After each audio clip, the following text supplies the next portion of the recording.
పూరా లోకల్. తెలంగాణ రాష్ట్ర బీజేవైఎం ఉపాధ్యక్షులుగా తెలంగాణ రాష్ట్రంలో కొత్త ప్రభుత్వం ఏర్పడి 11 నెలలు పూర్తయింది. ఈ ప్రభుత్వం పైన మీ అభిప్రాయం ఏంటి? 11 నెలలుగా తెలంగాణ ప్రజలందరినీ కూడా ఒక నరకయాతన పెడతా ఉంది ప్రభుత్వం. ఇంత పెద్ద మాట ఎందుకు అంటున్నానంటే, ఏ వర్గం కూడా ఖుషిగా లేదు, సంతోషంగా లేరు. ప్రతి వర్గం బాధపడుతుంది, ప్రతి వర్గం ఇబ్బంది పడుతూ ఉన్నది. డిస్ట్రక్టివ్ పాలిటిక్స్ని ఎవరు యాక్సెప్ట్ చేయరు. 10 ఏళ్ళు ఉద్యమం చేసిన తర్వాత, 60 ఏళ్ళ ఉద్యమం తర్వాత రాష్ట్రం సిద్ధిస్తే, రాష్ట్రం సిద్ధించిన రాష్ట్రంలో 10 ఏళ్ళు ఒక అహంకారపూరితమైనటువంటి ఒక ఘడీల పాలన జరిగింది ఈ రాష్ట్రంలో.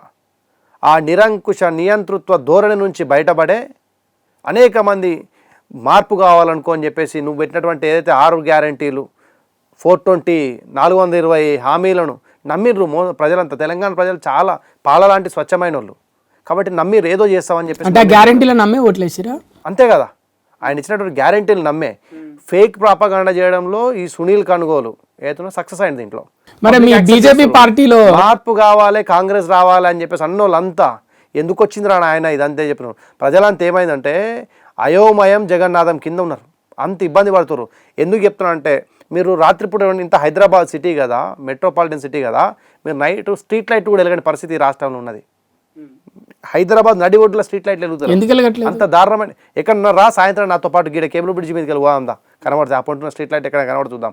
కార్ లైట్ డిమ్ ఉంటే అవతల వచ్చే వెహికల్ యాక్సిడెంట్ చేసిపోతుంది. అట్లాంటి పరిస్థితి ఈ రాష్ట్రంలో ఉన్నది. అట్లాంటి పరిస్థితి హైదరాబాద్ సిటీలో చెప్తున్నాను. ఇంకా రూరల్ ఏరియాలో ఇంకా అధ్వానంగా ఉన్నది పరిస్థితి. కరెంటు కష్టాలు ఉన్నాయి.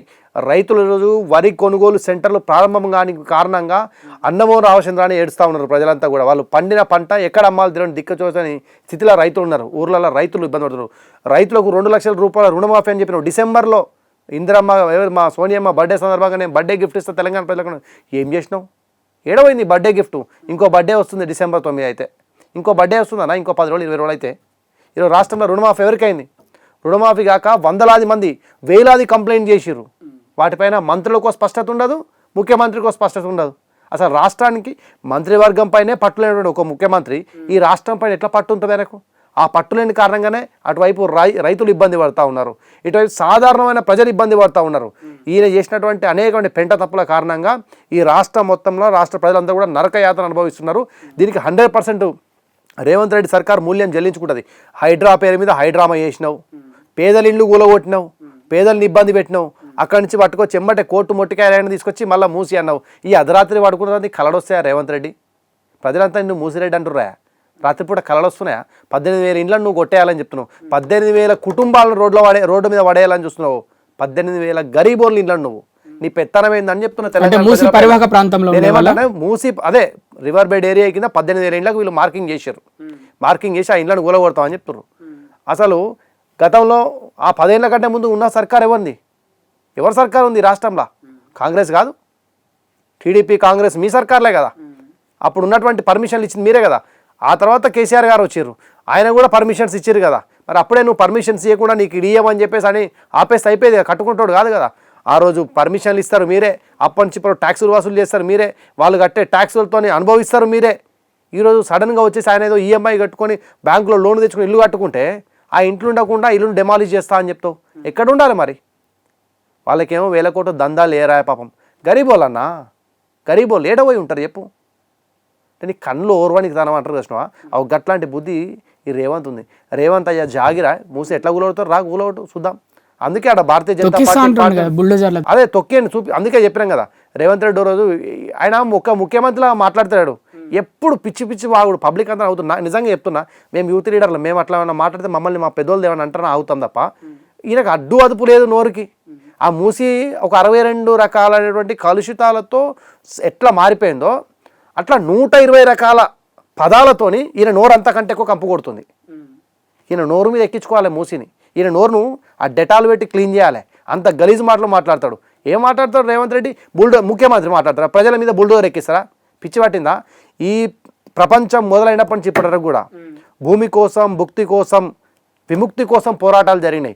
ఆ చరిత్ర తెలుసుకోవాలి రేవంత్ రెడ్డి. కాబట్టి వాళ్ళు ఉంటున్నటువంటి గూడు మీద నువ్వు కన్నేసినావు, ఊకుంటారా ప్రజలు? వస్తావా? నీకు దమ్ముందా? మేమనవా? నీకు దమ్ముంటా? మా కిషన్ రెడ్డి గారు నిన్న పోయి మీ సవాళ్ళు మేము యాక్సెప్ట్ చేసినాం, భారతీయ జనతా పార్టీ యాక్సెప్ట్ చేసి ఈ రాష్ట్రంలో ముఖ్యంగా మూసీ పరివాహక ప్రాంతంలో ఈరోజు 20 చోట్ల మా ఎంపీలు, ఎమ్మెల్యేలు, కేంద్ర మంత్రులు, పార్టీ అగ్రనాయకులు, సీనియర్ నాయకులు, వందలాది మంది కార్యకర్తలు ప్రజలకు మేమున్నాం అండగా అని చెప్పేసి మాటలు కాదు చేతలు చెప్తూ వాళ్ళ ఇళ్ళకి వెళ్ళి ఎక్కడైతే ఇల్లు కూలగొడతానో వాళ్ళతో మమేకమై వాళ్ళకు భరోసా ఇచ్చి ధైర్యాన్ని ఇచ్చి ఆ కన్నీరు దుడిచి వాళ్ళ ఇంట్లో కూర్చొని భోజనం చేసి వాళ్ళతో పాటు నిద్రించరు. బస్సి నిద్ర పేరు మీద నిన్న వందలాది మంది కార్యకర్తలు అక్కడికి పో. నీకు దమ్ముంటే నువ్వు రా రేవంత్ రెడ్డి, నువ్వు ముఖ్యమంత్రి కదా, నీ మంది మార్బలం బుల్డోజర్లు పోలీసులు అందరిని పట్టుకొని రా. నువ్వు ఏడేసినావు పాదయాత్ర పట్టుకపోయి నేను మూసి పాదయాత్ర అని ఎక్కడో ఎండింగ్ ఉన్నటువంటి కాడ చేసి వస్తున్నావు. రా నువ్వు నిజంగా నీకుంటే లంకకు రా, అంబర్పేట రా, గోల్నాక రా, ఇక్కడ ఓల్డ్ సిటీకి రా, మలక్పేట ఏరియాకు రా, చంద్రాయణ గుట్టకు రా, కార్వాన్లకు రా. నీకు తెలుస్తాయి కదా, నువ్వు అంటున్నావు కదా ప్రజలు మీరు ఆడ ఉంటారా అని చెప్పేసి. ఉంటుర్రు ప్రజలాడా, ఉంటుర్రు. నువ్వు ఇన్నేళ్ళు చేసినావు కదా. మేము ఒకటే మూసి ప్రక్షాళనకు మేము వ్యతిరేకం కాదు. భారతీయ జనతా పార్టీ మొదటి నుంచి చెప్పింది మూసీని క్లీన్ చేయడంలో మేము 100% సపోర్ట్ చేస్తాం. మనం కలిసి చేద్దాం. దాంట్లో రిటైనింగ్ వాల్ కట్టండి, మీరు ప్రజలను ఇబ్బంది పెట్టకండి. ఇప్పుడు రిటైనింగ్ వాల్ కడితే ఆగదంటున్నావు కదా. ఎప్పుడో నిజాం కాలంలో ఇక్కడ కోర్టు పక్కకు మన హైకోర్టు పక్కకు రిటైనింగ్ వాల్ కట్టినది. ఎప్పుడు కట్టిరానా? 70-80 ఏళ్ళ కింద కట్టారు. అది ఇంకెంత పటిష్టంగా ఉంది. ఇప్పుడు టెక్నాలజీ వచ్చింది, నువ్వు మంచి కట్టచ్చుగా రిటైనింగ్ వాల్ను. ఎందుకు కట్టలేకపోతున్నావు అంటే డిపిఆర్ రెడీ లేదు.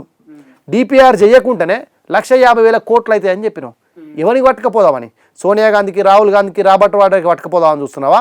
150,000 కోట్ల రూపాయలని స్కామ్ చేయాలని అంటే నీకంటే ఎవడో చెప్తుండు, ఇట్లా మాట్లాడుతున్నారు, ఇట్లా కలిసినప్పుడు చెప్తున్నారు రాష్ట్రం అంతా అప్పుల కుప్ప అయిపోయింది, రాష్ట్రంలో పైసలు లేవు, ఉన్నాయని 1,00,000 కోట్లు మొత్తం కేసీఆర్ దోసుకున్నాడు, టీఆర్ఎస్ వాళ్ళు దోసుకున్నారు, మాకేం లే అని చెప్పిన.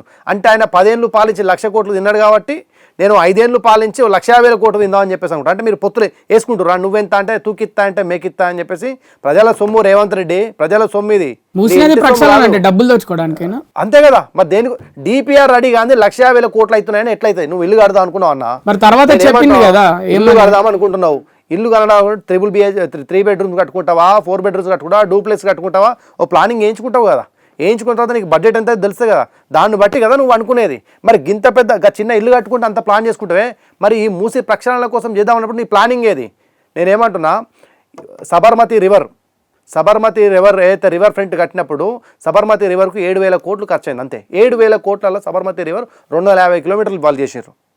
అదేవిధంగా నమామి గంగా ప్రాజెక్టు 2,600 కిలోమీటర్లు 38,000 కోట్లలో ఈరోజు నమామి గంగా క్లీన్ అయింది.